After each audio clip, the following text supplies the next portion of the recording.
እኔ መሀሌት እናት ነኝ፣ አባቷም ነኝ፣ አያቶቿም ነኝ፣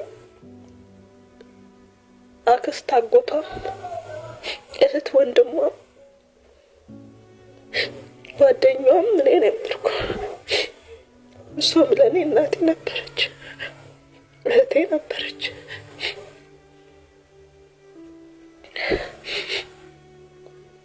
ግን እኔ ባሳለፍኩት ህይወት ለሷም በከፈልኩት ህይወት ደከምኩ፣ በጣም ደከምኩ።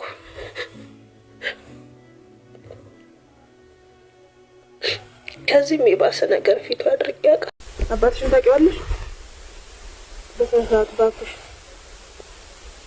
አያቶች አሉሽ? የቅርብ ዘመድ ማን አለሽ? ይሄን ሁሉ ዓመት ከማን ጋር ነው? ማን ነኝ እኔ? እንደ ዓመትሽ ነው? ጮክ ብለሽ ተናገሪ። አሁን ምርጫ ሰጥሻለሁ፣ በደንብ ምረጭ።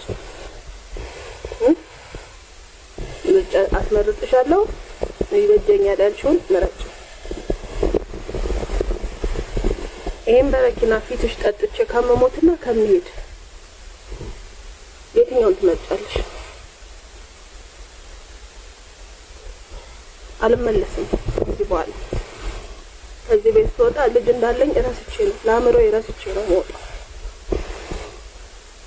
ይሄን ሁሉ ዓመት 11 ዓመት ምን ሰርቼ እንዴት ሆኜ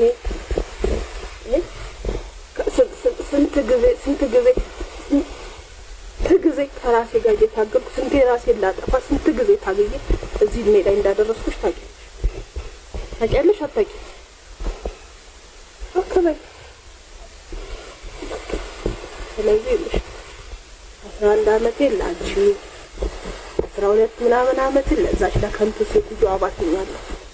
ገብቶሻል? ለራሴ አንድ ቀን እንድሬ አላውቅም። ለእኔም አንድ ቀን የኖረ ሰው የለም።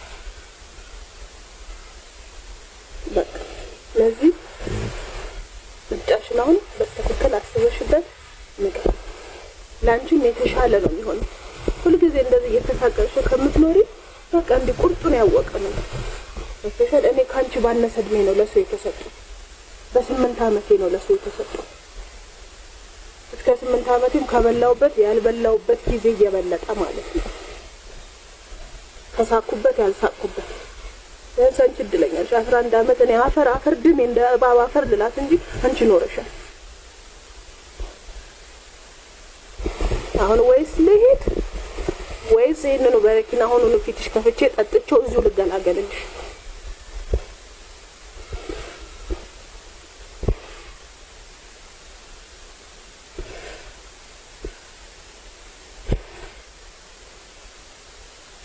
ማለት እየጠበኩሽ ወይስ ልሂድ ወይስ ይሄን በረኪና?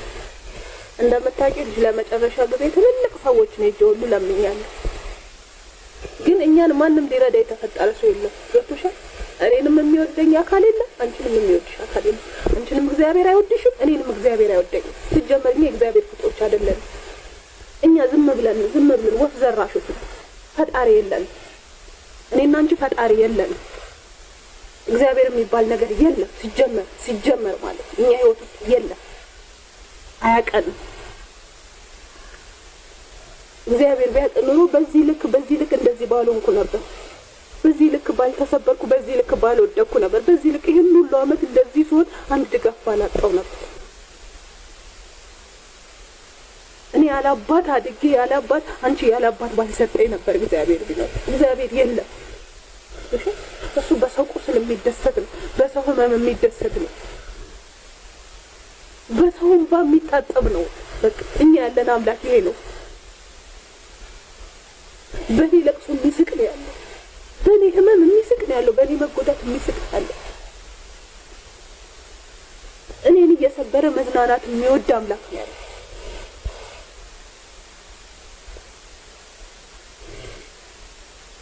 እንጂ በእንደዛ አይነት በአውሬ አባት ተወልጄ ከእንዳንቺ አይነት ደግሞ አውሬ አባት ልጅ ባልወለድኩ ነበር። ይህን ሁሉ ዓመት ብቻዬን እንደዚህ ባልሆንኩ ነበር። ህይወቴ ውስጥ የገቡ ሰዎች ሁሉ እንደዚህ ከንቱ እንደሆንኩ ባልነገሩ ነበር። እንዲህ ዋጋ ቢስ ሴት እንደሆንኩ ባላደረጉ ነበር። ልፋቴን መና ባልከተቱት ነበር። ገዝታን ተናገር ይሄን በረከ አሁን ፊትሽ ከፍቼ ለጠጣው ወይስ ለሄድ? በቃ እየጠየኩሽ ነው።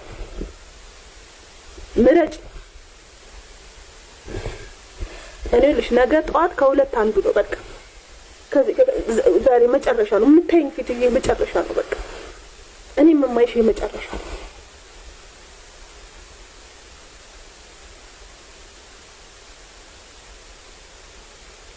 ተናገሪ ማለት ጊዜ የለኝም። ተናገሪ።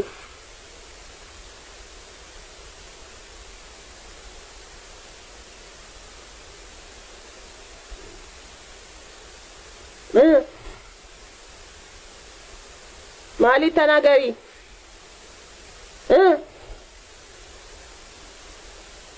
ምን ጮክ በይ።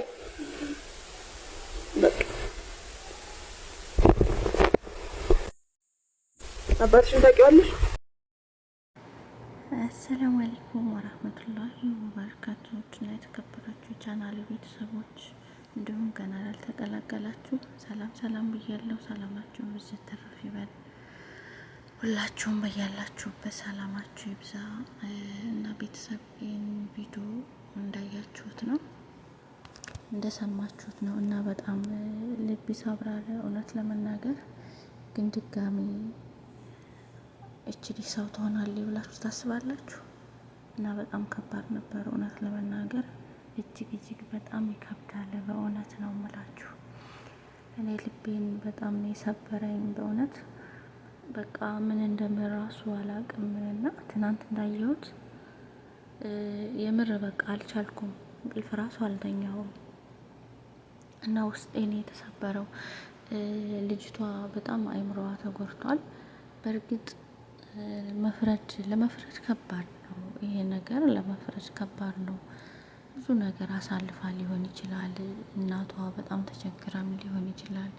ግን በዚህ ደረጃ ደግሞ ልጅን የ11 አመት ልጅ ፊት ለፊት አስቀምጦ እንደዚህ ማረጉ አግባብ ነው እያላስብም። እንዴ አይምሮዋን ጎርታታለች። በቃ አይምሮዋ ተጎርቷል። እቺ ልጅ በቃ ጭንቀቱ ጧታል። እንዴ የምር በቃ እኔ እንጃ ምን እንደምላላቅም በእውነት ነው የምላችሁና በቃ ትናንትና እንዳየሁት በቃ ቪዲዮ መስራት አልቻልኩም። በቃ እውነት በቃ ኢቭን እንኳን መተኛ ታቅቶኛል። በቃ እየመጣች በቃ አንድ ፊት ለፊት ድቅን ነው የምትልብኝና ድምጿ የእናቷ ድምጽና የእሷ ሁኔታዋ ምናምን ነገር በቃ ያኔ የምትኸይል በጣም ከባድ ነው እውነት ለመናገር ማለት ነውና ልጅቷ አይምሮዋ ተጎድቷል። ቅስሟን ስብር አድርጋታለች። ብዙ እናቶች እኮ አሉ እንኳን አይደለም አንድ ልጅ 3-4 ልጅም ያላባት ያሳድጓሉ። እናት ማለት እኮ በቃ እናት ያኔ እናት ናት። በቃ ማለት ብትራብ ብትጠማ ብዙ ነገር ቢደርስባት ልጇን አዝላ እንኳ በረንዳ ላይ ወጥታ እየለመነች እኮ ልጅ ታሳድጋለች። ልጆቿ እንኳ ታሳድጋለች። እና እንደዚህ ፊት ለፊቷ አስቀምጣ ምርጫ እየሰጠቻት እንደዚህ በቃ በረኪናውን ብጠጣ ይሻላል፣ ፊትሽ ላይ ድብን ብል ይሻላል ወይስ